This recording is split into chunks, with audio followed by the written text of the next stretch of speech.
கொஞ்சத்தைக்கு இல்லாதே நாளைக்கான எபிசோடில் என்ன நடக்க போகுதுன்னு ஒரு சூப்பரான ப்ரோமோ ரிவ்யூ பார்க்கலாம் வாங்க. என்னோட ரிவ்யூ பிடிச்சிருந்தா லைக் பண்ணுங்கள்.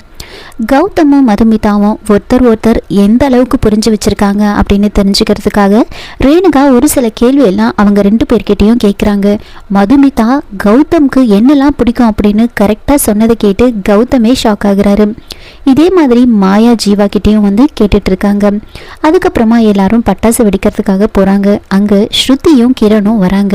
கிரண் வேணும்னே கௌதம் கிட்ட வம்பு பண்ணுறாரு.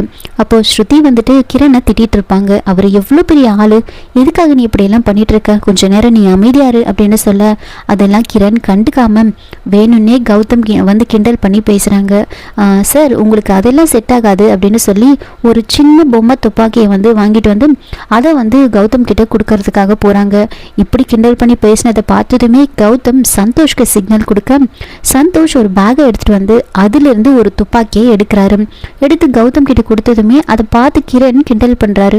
ஓஹோ, நீங்களே வாங்கிட்டு வந்துட்டீங்களா அப்படின்னு சொல்லி கிண்டல் பண்ண கௌதம் அந்த துப்பாக்கி எடுத்துக்கிட்டு நேராக கிட்ட வந்து நிற்கிறாரு. கிரணும் ஆப்போசிட்டில் வந்து நிற்கிறாங்க. கிரண் கையில் பொம்மை துப்பாக்கியை வச்சுக்கிட்டு நின்றுட்டுருக்க கௌதம் அதில் புல்லட்டை போட்டு மேலே அப்படியே சுடுறாரு. சுட்ட உடனே கிரண் அப்படியே பயந்து பதறி அடித்து ஓடி போய் ஸ்ருதி பின்னாடி போய் நிற்கிறாங்க.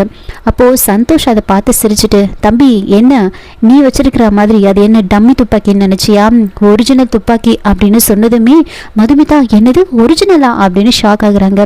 இதோட இந்த ப்ரோமோ வந்து முடிச்சிருக்காங்க. என்னோட ரிவ்யூ பிடிச்சிருந்தா லைக் பண்ணுங்கள், மறக்காமல் சப்ஸ்கிரைப் பண்ணுங்கள். தேங்க்யூ.